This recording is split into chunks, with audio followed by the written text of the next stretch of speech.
The biggest, and I mean the biggest update of the year is about to be released in Old School RuneScape on August 24th, 2022. Now, what I want you to do, as this video is longer than my usual videos, please go grab yourself a cup of coffee, tea, any liquid you can find, sit back, relax, let's do a story time. I spent the last 4 days gathering every possible resource I could find about Raids 3. I don't ask anything in return but one thing: enjoy the show.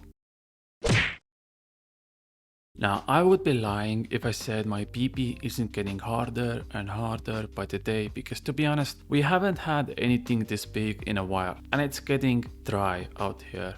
Get it? Because it's desert, dry, whatever, let's get started. So Raids 3 is coming out in August 24th. Now the first thing you should do is complete the latest desert quest line to get access for the raids, Beneath Cursed Sands. It was actually the first quest I ever did without any guides, and I thoroughly enjoyed doing it. The environment and the linear progress was extremely fulfilling and enjoyable. One more reason to do this quest solo is because it has a lot of information related to Raids 3 and the bosses in it. I didn't realize that at the time, but now looking back, there was a lot of cool hints and lore in the quest. And if that's not your thing, the quest is accessible to all medium level accounts and can be done in about 40 minutes with a guide. Congratulations, you have access to Raids 3 now. Let's start from the beginning. The Old School RuneScape team has been working on Raids 3 for over a year now. Many things have changed since then, many things will change before the release, so keep in mind those before we jump in. The Domes itself is located in Necropolis, next to the city of Sophanem. To the west of Necropolis we have Temporos, to the north we have Narda. Best ways to get here are either using fairy rings west of the Domes with a code AKP, or using Pharaoh's Scepter on the obelisk located here, which directly teleports you to the front of the dome. Now keep in mind, Pharaoh's Scepter is rising in prices every day. The item used to be 3.5 million GP 2 months ago, now it's over 7 million GP thanks to Raids 3. Quite literally doubled the price. The same goes basically every other gear related to raids. Armadillo, Bandos, Dragon Warhammer, best in slot weapons, everything is rising. This is good time to take advantage of the prices and maybe knock out, let's say, thieving in Pyramid Plunder and get multiple 7 million GP drops along the way.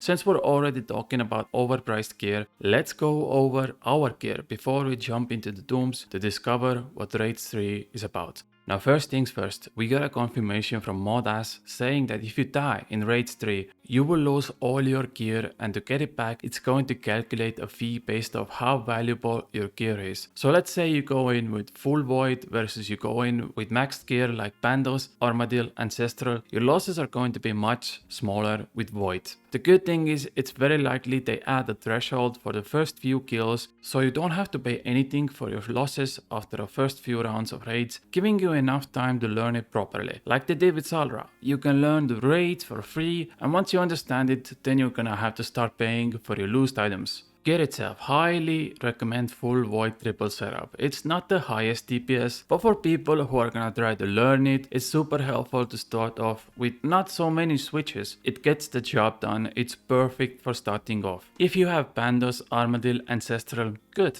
Bring those. Bandos, Godsword, Dragon Warhammer, best in slot weapons, all are gonna feed into your gravestone costs, but give better DPS in return. The thing we have learned about Raids 3 is that it could be easier than Raids 1 or harder than Raids 2 challenge mode, meaning you can crank up the difficulty as you go along. You want easy, you get easy. You want hard, well, I got good news for you. That helps you get started and progress as you go forward, meaning if you don't have the best gear at the start, that's okay. You start slowly, maybe you get 1 or 2 good drops along the way, and that will help you upgrade your gear. Also, this is my first draft of the inventory. Now keep in mind, this is not final and things are likely to change in some way. This is just the information I've gathered so far and what I'm likely going with on day 1. Things you could add here are lockpick. If you're not going with void, I recommend wearing a serpentine's helm. You could prioritize more on melee side of things and get better rings, better boots, capes, Why I chose Brimstone setup is because it works with all 3 styles of void gear and saves me inventory space. The Keris Partisan is gonna be a huge part of Raids 3, which I will explain later on. The big axe will also most likely be needed in raids, as it was confirmed by Mod Arcane that there might be some mining challenges. Salve Amulet is for the undead, as I think. Emphasize on I think. It's very likely we're gonna have mummies in the tombs which are weak to Salve Amulet. You can add anti-poison measurements like Sandfist serums, anti-venoms and so on. Now why I left one inventory space open is because we're gonna get a brand new potion in the game which I will explain later on, and that inventory slot is meant for that potion. Okay, I think that covers everything we need before we enter the tombs: gear, inventory, quests, accessibility. I think it's time to go in and start exploring. Let's start with some cool facts. Up to 8 players in a single group can enter the tombs, so unfortunately no mass parties like in Raids 1. There are a total of 4 challenges in Tombs of Amascut: Akkha, Guardian of Het, Baba, silly names, Guardian of Upmecken, Kephri, we're gonna call it the Tongue Beetle, and last but not least the crocodile called Zebak. Like I said before, the difficulty and rewards scale depending on how hard you're planning to go. There is a complete new system in Raids 3 that has never before seen in old school RuneScape, called invocations. What this does is you essentially get an interface where you can customize the raids to your experience. You can buff your entire team, you can give debuffs to the bosses in the room, or vice versa if you wanna go harder. Wanna increase the Dung Beetle's damage and health for a chance for a better loot? Sure, you can do that. The crocodile room is too difficult for your team, so you wanna make it weak to stab because your entire group has stab weapons? Yeah, you can do that as well. You and your group decide to disable spellbooks for certain players in your group. Yep, that's a possibility. It's very dynamic, and with every buff or debuff, you either increase or decrease your chance for a special drop. The entire idea is that you can enable as many as you want and get the rewards you feel you deserve to get. So you enter the tombs. This is the first room you will see. The lobby. We have few bank chests here. We have the creepy red door that leads you to the raids, a notice board where you can most likely find a team or form a party, and a camel, which I haven't figured out the purpose for yet. Let's say you form a party and you enter the creepy red door. You will end up in I don't have an original name, so let's just call this Lobby 2. You formed your party, everyone is ready to start, and essentially this is where you will start your journey. In the middle of the room there is a portal that will take you to your first room and boss, and every time you finish a single room and defeat the boss in that room, you are taken back here until you finish all 4 rooms and bosses. Then a final portal will open in Lobby 2 that leads you to the bottom of the chambers to the final boss room. But we're getting too far ahead. Firstly, let's go through the upper level challenges. The 4 challenges you're gonna face in the upper room are all split into 2 parts. There is a path to the end of the room which you have to go through, and at the end there is a boss waiting. So let's say you start a raid maybe in the crocodile room. The challenge is to defeat multiple baby crocodiles with only, let's say, magic. Once you do that, you can kill the mama crocodile. There are multiple different challenges for each room, so you get a less of a repetitive environment and more dynamic structure, just like you have with the difficulty of Raids 3. Dynamic rooms, dynamic difficulty. I'm already getting creamy. Let's go over the 4. Let's go over the 4 rooms with the represented bosses. Before I start, let me know in the comments if you have more information on these bosses or anything to do with Raids 3. I want to know everything, and I mean everything. Let me know in the comments. Okay, let's get started. First, it's the crocodile, Zebak. Now, this is the room Zebak is gonna be located. First off, I'm already seeing an agility course at the start. There are multiple poison dials, which hints at bringing anti-poison. Serpel means good here probably. Sandfuse serum, since you have to likely use prayer. There are a few smaller crocodiles at the center of the room which are colored red. The entire room seems to be hinting the color red a lot. And there is also a lot of detail put into these palm trees. This is what I think is gonna happen. There are 4 sides to this room, and at the end of those are maybe some sort of red palm trees or carrots. Now we can assume the players have to cross this agility arena, grab the red thingy-machingy, bring it back to feed maybe something in the middle, and once that thing has been fed enough, the flames will cease to exist to the door and the players can pass through to hunt Zebak. Meanwhile, I think some players in the middle have to keep fighting the crocodiles because these red crocodiles also want whatever is you're having, so half the team is staying in the middle while half is doing the agility arena course. Then you get to Zebak. You know what this room reminds me of? Queen Black Dragon in RS3. Very similar concept and I love that boss. If you haven't tried that, you can also compare this to Mutadiles in Raids 1. Kinda similar. There is not much information on the mechanics of any bosses yet, but I think that's a good thing. The scale of Zebak should be absolutely massive as seen on this concept art. See that tiny speck? Yeah, that's you. It also looks like one of the mechanics of Zebak is it standing up on two legs. Maybe it's an enraged mode in some way. Like let's say you get Zebak down to 50% HP and it enrages standing up while damaging everyone in process. The room looks amazing. It has this gloomy, swampy vibe to it. You can also see those red flowers at the corner like we saw at the previous room. It's gonna be amazing. At least GIX nailed the design part of this room. On to the next one. The dung beetle, also known as Kephri. Now, there is a really sad story with Kephri. I don't want to talk about lore much, but if I didn't have such a black heart, I probably would have shed a tear when I read this. Essentially, Kephri was like this super intelligent scarab, because she is like super old. We're talking hundreds of years. And during that time, she collected all this knowledge that she now wants to pass on to her children. Amascut promised to make her the mother of scarabs, so she could share her intelligence, but instead Amascut twisted her words and made her super dumb. Like we're talking real dumb. She doesn't really understand anything now. Essentially, she is a zombie dung beetle now.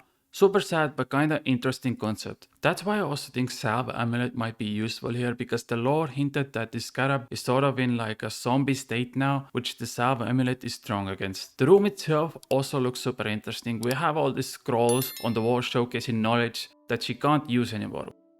We also know she has a shield that has to be destroyed before we can attack her. We can see the red flame wall again, so we can assume that the golden artifact is part of Gary's partisan upgrade, which I will talk about later on. Next one, Baba, Guardian of the... yeah, I'm not gonna pronounce that. When you enter from the lobby, this is the room you are presented with. Right off the bat, we have this massive monkey statue in the middle of the room and 4 holes in each corner. There are a lot of holes in the walls as well, which could mean something similar to the Nyla room in Raids 2, where you have endless waves of monsters coming from all sides. In this case, probably monkeys. Maybe you have to use traps or holes in the corner to lure them. We'll have to see. There is also this thing falling from the sky, so it could be similar to maybe crystals falling from the ceiling in Raids 1. I assume there are a total of 6 holes in the walls, but we only see 3. Because of the perspective. We also know from the lore that Baba brought her entire family to the tombs, so that might also hint at this wave-based monster fighting. In any case, once you finish this room and the red flaming walls go down, you are brought into the boss room where Baba herself is hanging around, chilling, waiting for you. I don't know. First thing I see is red eyes on the walls, super creepy. I assume there are layers to this event, and at the middle of the room you see boulders going down. So you start at the bottom with your team, the boulders keep coming down, the statues at the side of the room have definitely something to do with the mechanics of the boss, as they seem to be highlighted. We also see another key piece at the top of the room. You could add this artifact to your Gary's partisan as well. My question is, do we have to fight the eyes in the walls? What happens after I go through the boulders and get up to Papa? Can she teleport me back to the start of the room? Is there a way to disable the boulders? Also, it seems like once again high agility is recommended in this room. And last but not least, we have Akkha, Guardian of Head.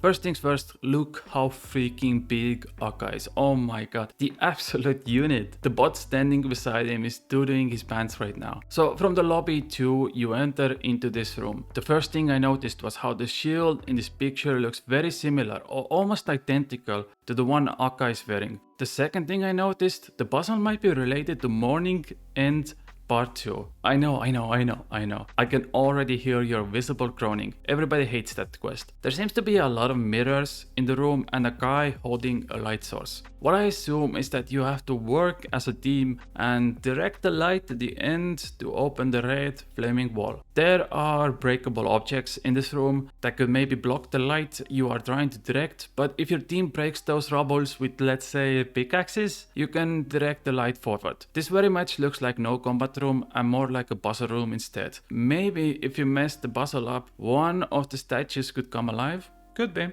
So after you complete the puzzle, Akkha herself is a colossal warrior, reminds me of those ancient Rome warriors with a short sword, a spear and a shield. Surprisingly, it's the only demi-boss that we don't have much information about, besides the fact that she is super freaking big and uses the sun in some ways to help her in the fight. That's why we also have a light room puzzle before, and why one of the likely drops from Akkha is an artifact called Jewel of the Sun, which you could attach to your Kephri's partisan.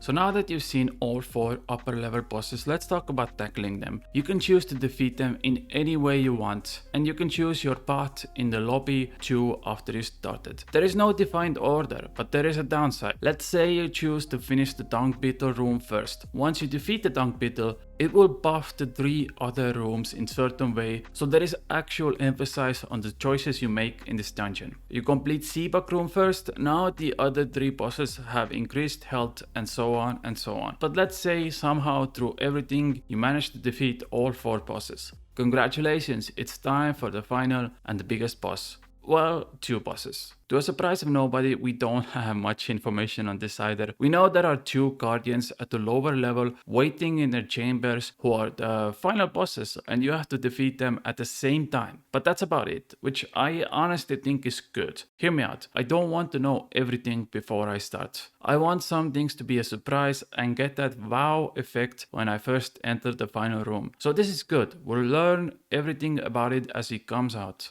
But let's say you and your team defeats the guardians at the final room and you drive Amascut out of the tomb. Congratulations again, now it's time for your rewards. This is how the reward room looks at the end. The sarcophagus is the chest in which you get your loot. If it beams purple, you already know what's inside, don't you? You don't?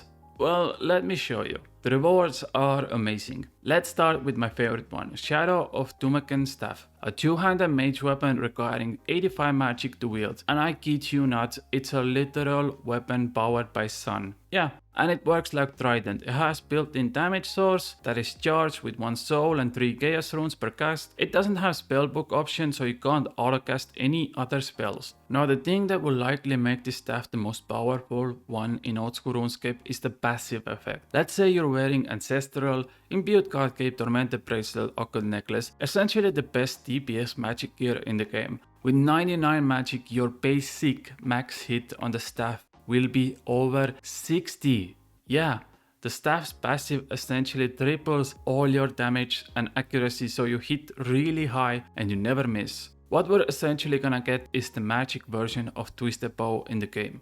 Now there's gonna be another weapon called Osmuten's Fang, which is gonna be a best in slot stab weapon in old school RuneScape. Currently that goes to Grassy Rapier, which costs over 100 million GP. This new weapon should be around 5% better DPS overall, as it is 1 tick slower but does more damage. What makes this weapon so special is the fact that it rolls your weapon accuracy twice instead of 1 time like every other weapon in old school RuneScape, making it firstly impossible to miss hits, and secondly granting it the best melee DPS out of any weapon in old school RuneScape.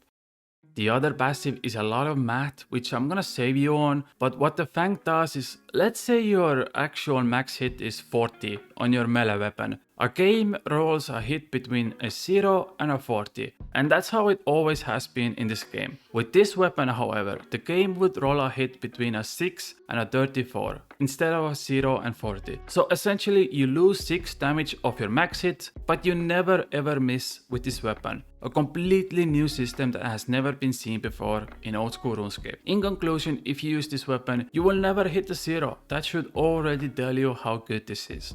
Next up we have Eliteness Ward. Now what this does is act as the best in slot magic shield. Right now best in slot magic shield is Arcane Spirit Shield, but coming in August 24 you can attach the Arcane Sigil to the world along with 10,000 soul runes, and in return you get a slightly better version of Arcane Spirit Shield with increased magic damage and magic defense. Next up we have the Masori armor. Pretty simple concept, best in slot ranged armor. I know, shocking. Now this can be done in two ways. The first version is just a regular armor with the best ranged attack bonus in the game. The second version is a fortified version and it will give you more defense, and you have to sacrifice armadillo pieces like you do with Torva and Pandos. The first version requires 80 ranged and 30 defense, and the fortified version requires 80 defense. I mean, we're getting best in slot gear for every combat time. This is gonna be amazing and definitely not something I can afford. Sad face. Okay, next up we have a simple ring. You don't need any stats to equip it. It doesn't give any stats, and all it does is regenerate your special attack twice as fast. Right now it takes about 5 minutes for your special attack to go from 0 to 100, and with this ring it goes down to 2.5 minutes. I could see this being used in PvP, I could see this even being used in longer PvM trips. Very simple design, but I think it could be very effective in some cases. Next up we have another one of my favorite drops. Thread of Eliteness. Very simple, throw it with your rune pouch and now it holds 4 different rune types instead of 3. Same thing, useful for peekers, useful in PvM, I can't complain. And last but not least, after you complete Beneath Cursed Sands quest, you are awarded a Kephri's Partisan weapon. Now the weapon itself isn't particularly powerful, it's not bad but more for mid-level players. Well, now you can get rewards inside the tombs in form of crystals that you can attach to these Kephris, and it will give you some amazing powerful special attacks. There are a total of 3 crystals, the Corrupt Crystal, the Sun Crystal, and lastly the Scarab Crystal. The first 2 crystals can only be used inside the tombs, so make sure when you start raids 3 you have the Kephri's Partisan in your inventory. If you attach the Corrupted Crystal to your Kephris and use the special attack on any enemy in the raids, the enemy will now take 25% more damage from your entire group, not just you. The downside is that whoever uses the special attack cannot attack the enemy for 5 seconds, so it is recommended for your teammates to only focus the enemy that you perform the special attack on. Secondly, and this is my favorite crystal, the Sun Crystal, coming from Akkha. After you perform a special attack, you lose 50 prayer points. In return, you are healed to full HP, your poison is cured, your run energy is restored to full, also all your stats are restored. So you lose 50 prayer points but get restored stats, run energy, HP and cure poison. Remember, this can only be used inside the tombs and not anywhere else in old school RuneScape. And lastly we have the Scarab Jewel, which is the only one that can be used outside of the tombs, and essentially it boosts your accuracy against Scal fights and Scarabs in all of Gielinor by 33%. Pretty simple concept, but I honestly think this will be the best in slot weapon for Galfight Queen from now on. And that's it, that's the rewards, a lot of new improved gear that is likely gonna be very expensive, and some smaller stuff for everyone to enjoy. Oh, and one more thing, I almost forgot. There is gonna be an item called Lily of the Sands, which is a Herblore secondary that makes a potion called Stat Renewal. You need 71 Herblore to make the potion, and what it does is work as a passive restore potion that is so much better. Every 15 seconds for 5 minutes, your combat stats are restored back to normal. So you can do something like, let's say you drink 2 doses of Saradomin brew, wait few seconds and your stats are back to normal. You don't even have to use the super restore anymore for Sara brews, which is amazing. The effect lasts for 5 minutes and you restore stats every 15 seconds. A potion I will definitely bring into raids. And that's it with rewards. Now I want to show you some super interesting information I have found that I haven't heard many people talk about. Firstly, yes, if you don't have any friends, it will actually be possible to solo raids 3. However, it will be quite difficult and most likely not very efficient, but doable. Now I would say this, that we are gonna be raiding for the entire first week, so if you wanna join us, you can either join my Discord or friend chat. Link in the description, that way you don't have to do it alone and you can find people to do it with. Secondly, any hardcore Ironman will lose their status if they get defeated in Raids 1, so look out for that. Nobody is safe. They briefly mentioned how Raids 1 mechanics are kinda weird and they never wanna do that again, so moving forward, any defeat in bosses will cause you to most likely lose your hardcore status. Thirdly, the estimated time to complete the entire raids is around 35 to 45 minutes in total, but that will vary later on when people start to have a better understanding of the layouts and mechanics. Now looking at the fact that we have 4 rooms and a final boss, a single room should take you around 5 to 7 minutes to complete and the boss room around 10 to 15 minutes. So far the conclusion is that it's less skill oriented and more PvM oriented, but like we saw before, there are puzzles in every room requiring agility, mining, probably even thieving in some cases. Jax did say they want to lean a bit towards Raids 2 in a way where you are more focused on the combat aspect rather than Raids 1 where you have to do a lot of skilling. So this was it. What did you think? Are you excited for Raids 3? Let me know in the comments. Also, I will be doing my very first live stream on the 6th of August, twitch.tv, Kriibus, and the topic will be how you and I will make a YouTube video together. Yes, you and me. It will be so much fun. Come check it out. But for now, that's it from me. I'll see you all in Raids 3. I love you all so very much. Bye. Mwah.